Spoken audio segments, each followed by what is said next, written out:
If this episode spoke to your soul, I invite you to subscribe and stay connected to this sacred space. Each week, I share transmissions to awaken your presence, align with your highest self, and remember the beauty of now. Subscribe to Journey with Me and let your listening become a living ritual.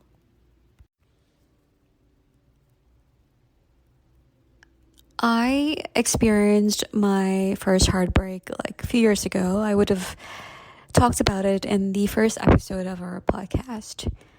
And we all experienced heartbreak at some point in our life, in different colors and shapes and forms.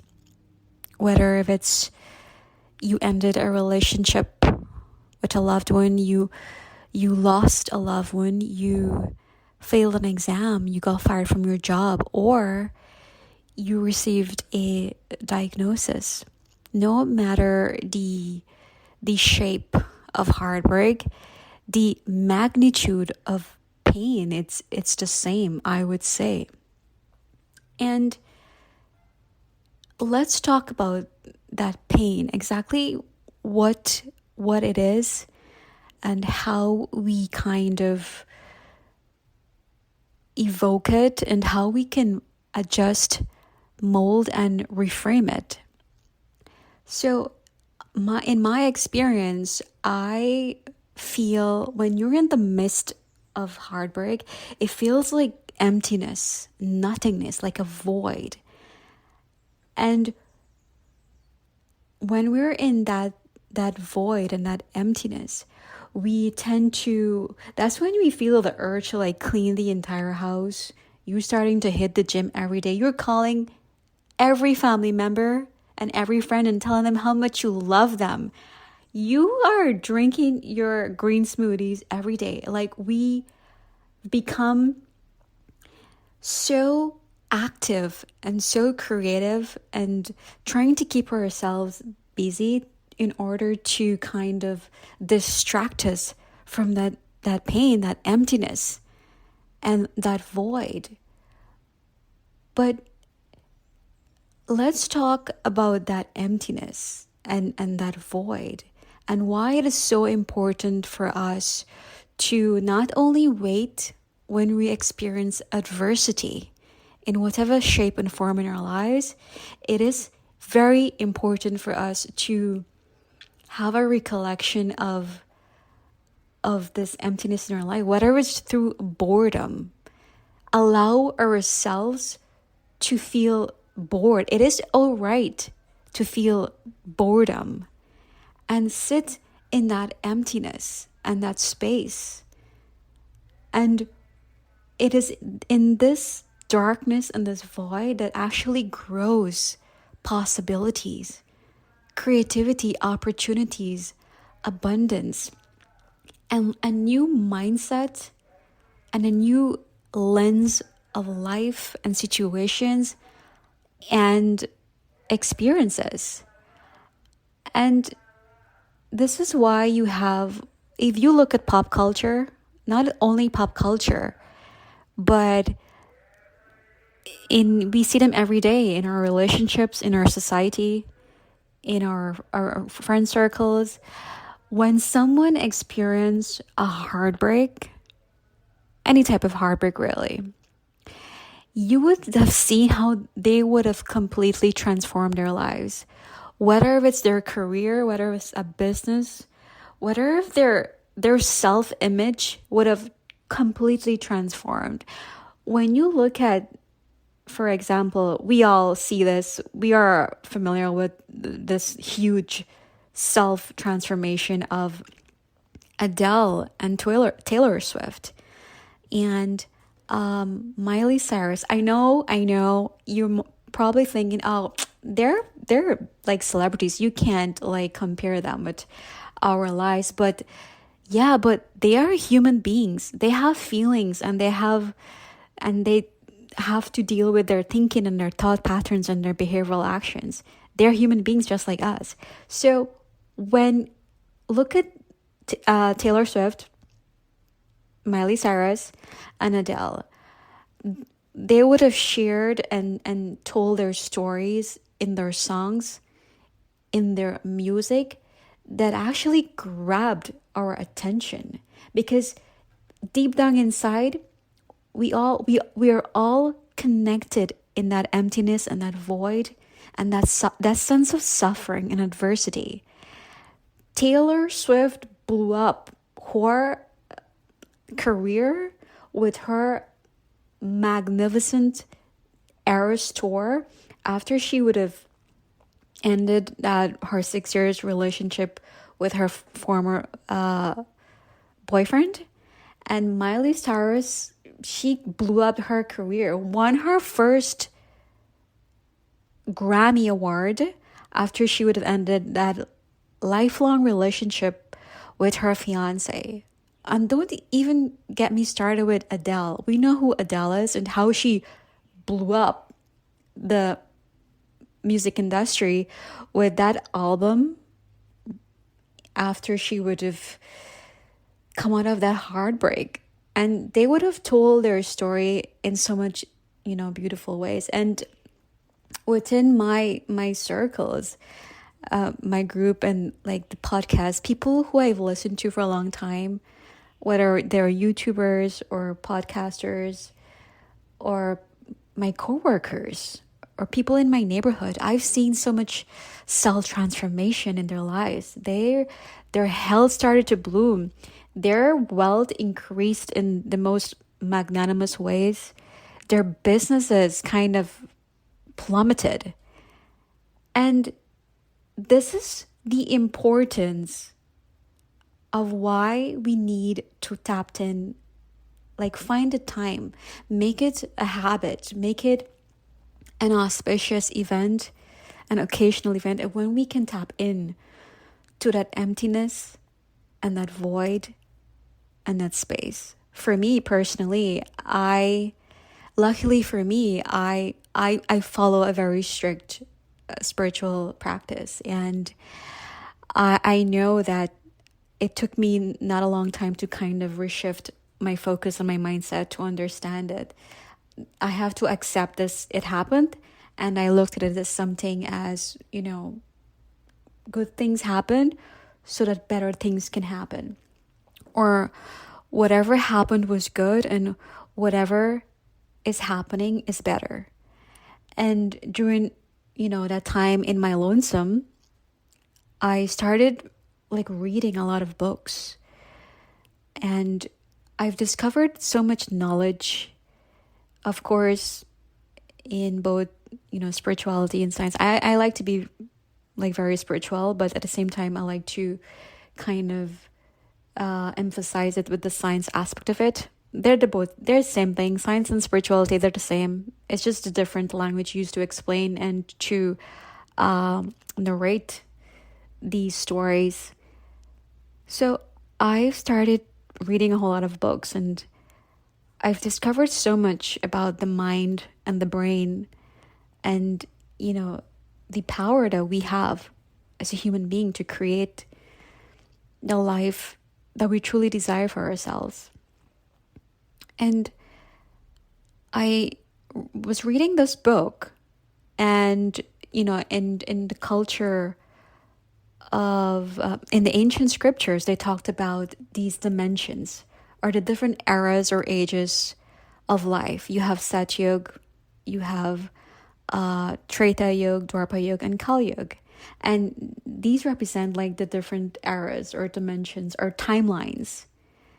And I started reading about science, and then science tells us about, like I've talked about in a previous podcast episode, about everything has energy. We each have our unique vibrational frequency. And, our brain has these brain waves, which is kind of activated by our thought patterns, our thinking patterns, and our behavioral patterns. And then these are categorized as delta waves, theta waves, alpha waves, and beta waves.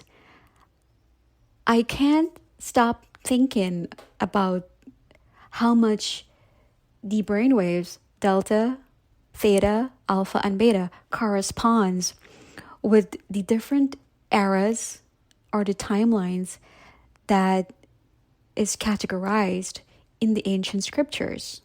Sat Yuga, you have Treta Yuga, and you have Dwapara Yuga and Kali Yuga.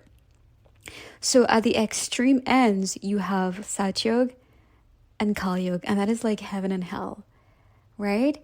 And when you're referring to the brainwaves, you have Delta Yuga or Treta Yuga, and then you have Alpha and Beta. So at the extreme ends, you have your sleep state, and then you have Beta, which is like overthinking and just up and down all around and ruminating, right? So your ruminating and your overthinking is synonymous with living in hell. And then you have like your Theta and Alpha, which is you kind of like slowing down and calming down and getting ready to sleep.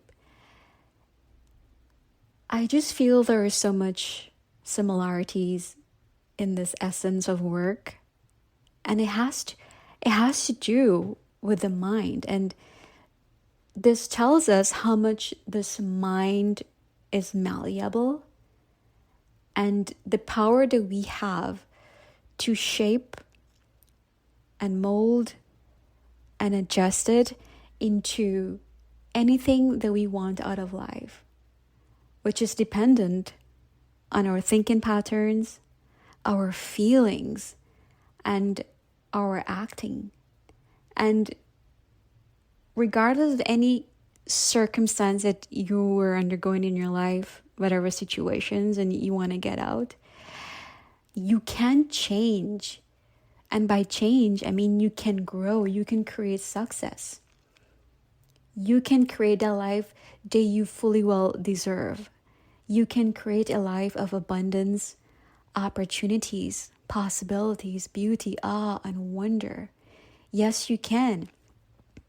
That is neuroplasticity. Neuroplasticity tells us that, it's the ability of our brains to mold, reshape, adjust, and groom itself in response to our experiences, our thought patterns, our thinking, and our behaving. And of course, the way we think, the way we behave and we feel, it is highly dependent on our attention, intention, and repetition. So here is where we go back into that void, that emptiness and that space. So if my attention is on the circumstance that actually put me into this emptiness with this person to me in that situation, I am growing more of that experience because that is where my attention is. But within my lonesome in that void, if I place my attention with the intention to how can I come out of this situation? How can I grow out of this situation? How can I turn this situation into beauty and abundance? So that's where my intention is, and that will grow because that is what I place my attention. And I'm doing it repeatedly. So do you see how much power we have to kind of shift any situation in our lives? Really, anything that you want, you can create. But it's just knowing where to place your attention, whether it's the negativity or the adversity, or on the other spectrum, the beauty and the abundance. And this realization is only birthed in adversity. And this is what only adversity can teach us. Whether we want to come out of that emptiness and that void, or reshape it and mold it into something beauty and wonderful. So let's go back to these dimensions, the different timelines, the beta waves, the alpha wave, the different brain waves, really. So when we're in the ancient scriptures, they talk a lot about Satyug, and at the extreme end of the 4 eras: Satyug, Treta Yuga, Dwapara Yuga, and Kali Yuga, which corresponds to the brainwaves delta, theta, alpha, and beta.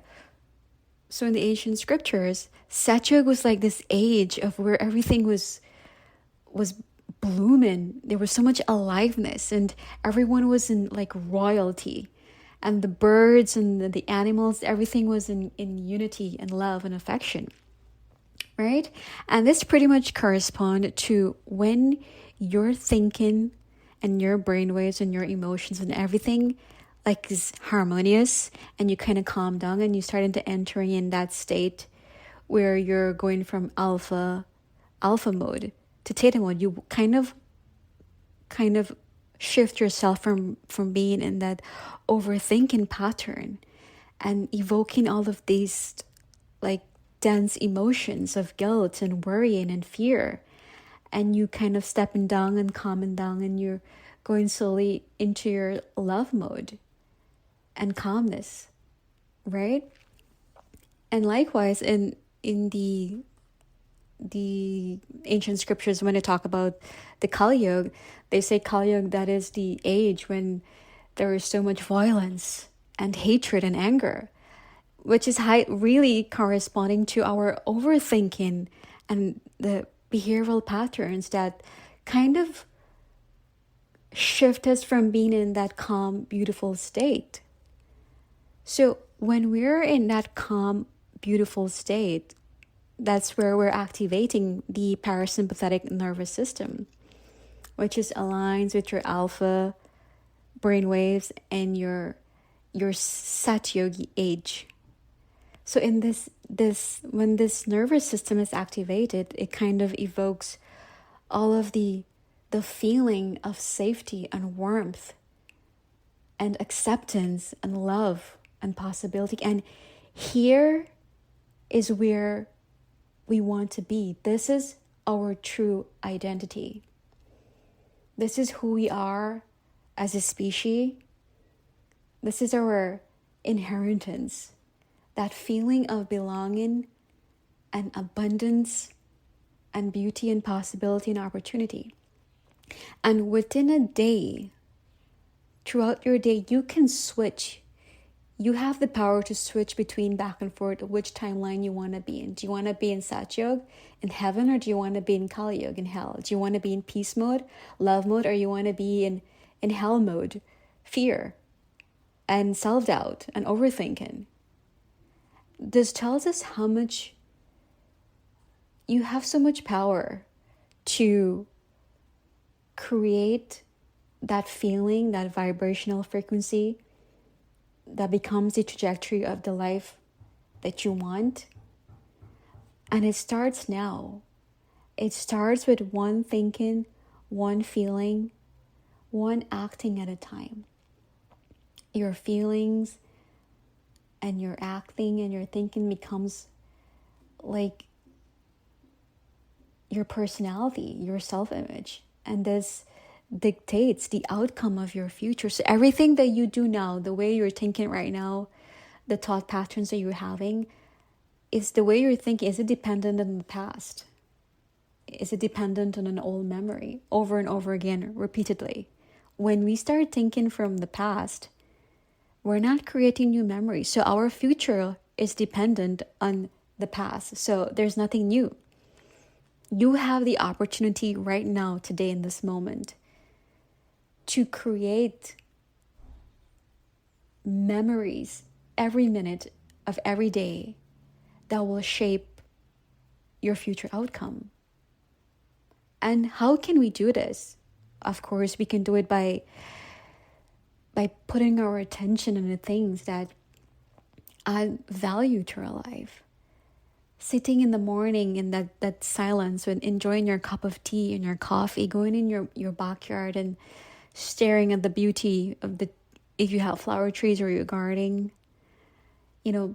put your effort and your focus into preparing that meal without listening to any distraction, music or phone.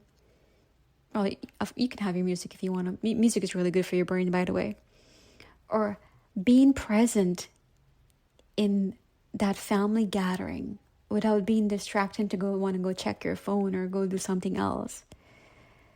It is these moments that encourages us to sit in that space and that emptiness and that void and in that silence. And it is within the silence that grows inspiration and creativity. And all of a sudden, do you know when you're sitting by yourself, just doing nothing in silence, and that's when the moment when your minds tend to shift, kind of lost. And those are the very moments that kind of triggers inspiration and an idea. I mean, you may have like a project that you're doing, whether personally or professionally, and these are the moments that kind of activate that inspiration, because you would have taken the time to like sit in silence and not doing anything, being bored, nothingness. And tells us the beauty and the possibility that comes out of nothingness and emptiness and void. And this is what only adversity can teach us. So when we're experiencing adversity in our lives, you have the power to kind of turn that into something of awe and wonder, an opportunity and possibility. Or you can take it and just look at it in the other direction, and that based on that memory, and then living and reliving that memory over and over again and not creating anything. So your entire future will be based on that adversity. Like what that one person did to you. How long have you been telling yourself and sharing this story, that same old story, playing that same tune about what you encounter in this situation and what you encountered with this person? Has that added any value to your life? And has your life changed in any greater way today? Of course it didn't. Let go of the things that no longer serve us. Let go of the things that doesn't give us the opportunity to grow and to blossom and to bloom. And start appreciating and be grateful for the abundance that you have in your life today. You have a roof over your head. There's food in your fridge to prepare a nutritious meal tomorrow. You have friends and family around you. You have water and electricity. When we start to put our attention on what we have and what we don't have, we kind of come out of that victim mentality and we adapt this abundance mindset. And like I said, we don't get what we want. We get who we are. So I am now thinking abundantly, and that improves my ability to greater attract more abundance in my life. Because I'm being more present and seeing what I have and what I don't have. That's where my attention is. And that's what I'm going to keep attracting. I'm no longer living in the past, so I'm no longer reliving that memory. But by just being present and being appreciative and grateful, I am creating new memories that is based on abundance and gratitude and love and affection.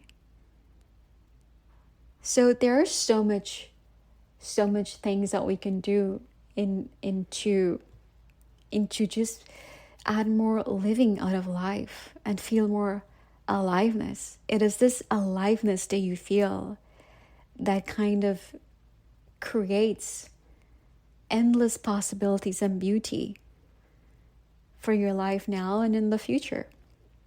Your future depends on how long you keep evoking, that feel-good emotion, that feeling, that desire. And this desire is not necessarily dependent on a thing, an object, or whatnot. But you can sit, or if you're standing, when you're cooking, when you're driving, place your attention on your life in Satyog and think about the beauty and the abundance that you can experience by just one thought I am a pure soul. I am a loving person. I am an abundant person. I am grateful for the opportunities that is shining in my life here and now. And you start to dwell in this thought. And this thought triggers your emotions that is associated with your parasympathetic nervous system. And you get that feeling alive. You feel that aliveness, that sense of gratitude and abundance and love. And I cannot, stop talking about this, but here is who you truly are. You are that bliss. You are that feel-good feeling. That is exactly who you are. That is your identity. You are love. You are joy. You are bliss. And when we become and accept that we are this joy and we are this love, and of course we start to manifest more love and joy in our lives, and these can come in different forms, whether through relationships or wealth, money, or health, or travels, or business opportunities, or personal growth. And it all starts with one thought at a time, one feeling at a time, one acting at a time. Here is where you want to place your attention. How you think. How often do you feel good feelings? And how do you act? Do you act as somebody who's always a victim, or do you act as someone who's always the lucky one, right? And don't wait for anyone or anything to come and make changes in your life. You are the creator of your own life. This is what it means when you read in these self-help books or listen into these inspirational songs and that keep telling us that you are the creator of your life. And don't wait for anyone or anything, or wait for the future. There is no future without shifting your thoughts and your behavior and your acting in the now. You start creating your future here based on your everyday constant thoughts that you create and those emotions that you evoke every day. The type of person that you become every day, that is exactly what you're going to attract in your future. You are the creator of your life, and it takes one thought at a time, one feeling at a time, one acting at a time, and keeping that desire alive, the desire for life, the desire for joy, the desire for beauty and abundance. Have a good one now. If this space has nourished you, I'd be so grateful if you'd leave a review or share this episode with someone who's ready to receive. Your presence here is part of the blessing. Thank you for walking this path with me.